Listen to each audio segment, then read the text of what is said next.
Hi mga Lods! Kamusta po kayo? Sana like kayo nasa mabuting kalagayan. At for today's video, may isa po akong subscribers na nag-comment po dito sa aking video. Ang sabi niya po, Ma'am, maging topic mo sana, kakaiba naman, na tulad ng paano mo malalaman kung plastic ang pinapakita na pagmamahal sa iyo ng tao. So yan po ay requested ni Roberto Medillo. At sa dulo nga po pala ng video na ito, meron po akong shoutout mamaya. Kaya tapusin niyo po itong video na ito. At sisimulan na natin kagad yan pagkatapos ng maiksing intro.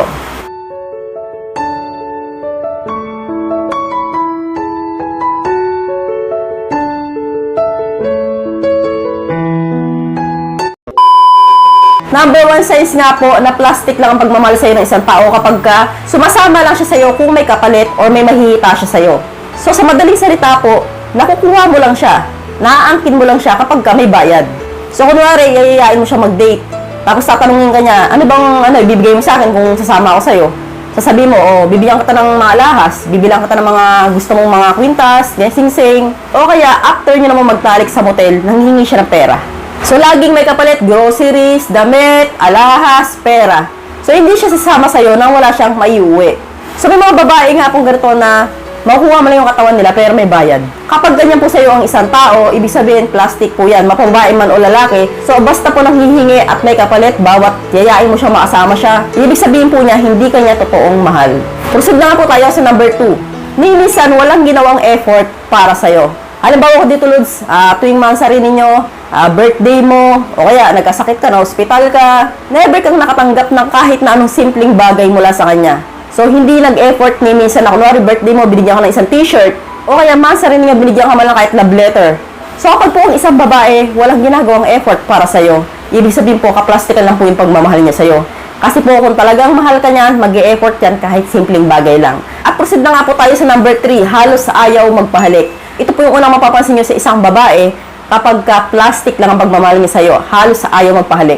So, mapapansin po ninyo kagad na kapag hinahalikan mo po yung isang babae, parang ayaw ng didiri. So, magpapahalik, ismak lang, magpapahalik man saglit lang. So, ayaw may pag-LP. So, kasi nga, hindi kanya mahal. Plastic lang yung pinapakita niya sa'yo, kaya hindi niya maatin, nakahalikan ka. At proceed na nga po tayo sa senyales number 4. Nakikipag-usap o nakikipag-bonding lang siya sa'yo ng matagal kung meron siyang problema sa pera. So, sa madaling salita, mapapansin niyo po na plastic lang ang pagmamahal sa'yo ng isang babae kapag lumalapit lang siya sa'yo pag kailangan ka niya. So, kung may problema siya, doon niyo po mararamdaman lang yung presensya niya. Tapos, kapag okay naman siya, busy siya palagi tuwing yayayain mo. Yung laging may dahilan na hindi siya makapunta, hindi siya pwede. Tapos, kapag yun na nga, nandiyan po siya sa kagipitan, biglang mag-shot sa'yo, mahal. Ganito kailangan ko ng pera, wala akong pang ganito, importante to, baka pwedeng pautang, o kaya baka pwedeng sagutin mo muna. Yung biglang nagiging malambing sa'yo kapag kailangan niya ng pera. Proceed na nga po tayo sa number 5. Hindi niya naaalala yung mansari or anniversary ninyo. Ikaw lang ang laging nakakaalala. So, may mga magjowang ganito, Lods, na syempre sa relasyon, napaka-importante sa atin yung mansari, anniversary, dapat sineselebrate talaga yan, di ba? So, kung wala naman talagang pera, pwede namang mag-date lang kayo, kumain kayo ng simpleng pagkain sa labas, okay na yun. Ibig sabihin ko po dito, kung talagang mahal ka ng isang babae at hindi ka plastikan yung pagmamahal na pinapakita niya sa'yo, mag-effort po yan kahit simpleng bagay. At lagi niyang maalala yung anniversary at mansari ninyo. So, i-greet ka niyan. Misa nga, yung iba pa nga po dyan, kung talagang mahal ka, nag-aantay ng alas 12 ng madaling araw para lang i-greet ka na, my love, happy mansari, my love, happy anniversary. So, yung mga ganun pong tao, kahit na wala pong binigay sa'yo, basta naaalala niya yung mansari niyo or anniversary niyo, ibig sabihin po niyo, mahal ka niyan.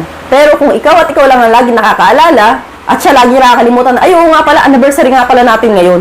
Sorry, nakalimutan ko. So, kung palagi pong ganun ang eksena, magduda ka na, Lods. Ibig sabihin po, posibleng kaplastikan lang yung pagmamahal na pinapakita niya sa'yo. So, proceed na po tayo sa senyales number 6. Mas marami ang oras niya sa kaibigan niya kaysa sa'yo. So, ibig sabihin ko po dito, hindi kanya priority.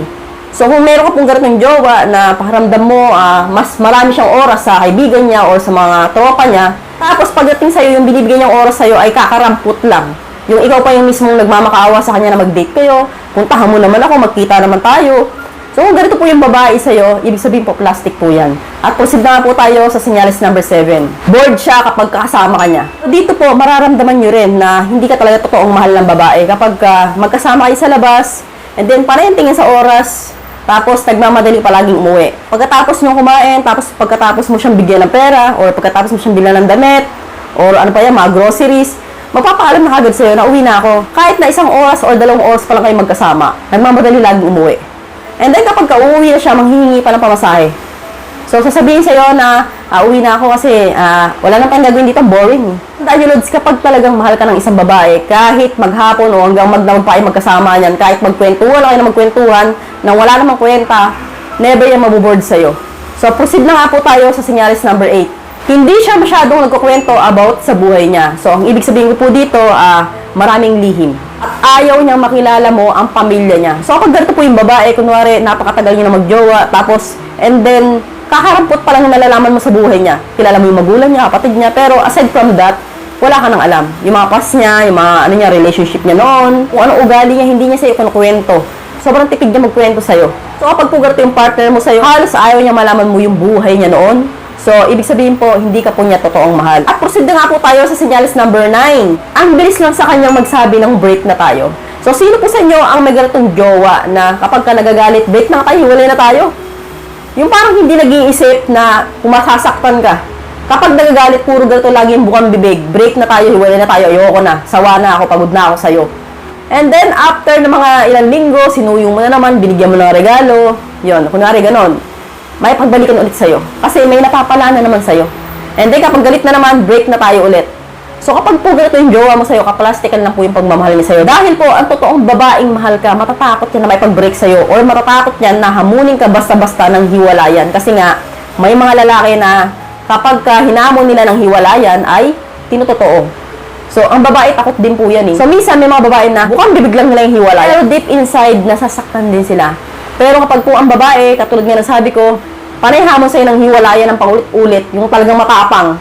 So, yun po, magtaka po doon. Size po yan, nakaplastikan lang yung pagmamahal niya sa'yo. At proceed na po tayo sa senyales number 10. Siya lagi ang tama at ikaw lagi ang mali. So, mabilis magalit sa'yo, yung talagang nakipag-agrumento araw-araw kapag nag-aaway kayo.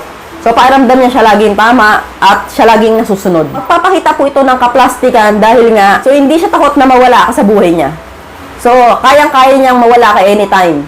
Kasi nga may napala na siya sa'yo, so hindi ka niya talaga kailangan. So, nandyan na siya, nag-i-stay lang siya sa'yo dahil may nahihita siya. So, mag-shoutout na nga po tayo. Shoutout po kina Socrates Soriano Pacoma, Yami Raymond from Kuwait, Roberto Midillo, na nag-request na itong video na ito, at kay Rolando Aquino. Shoutout po sa inyo, Lods. Maraming salamat sa pagbisita and see you again to my next video. God bless. Bye-bye!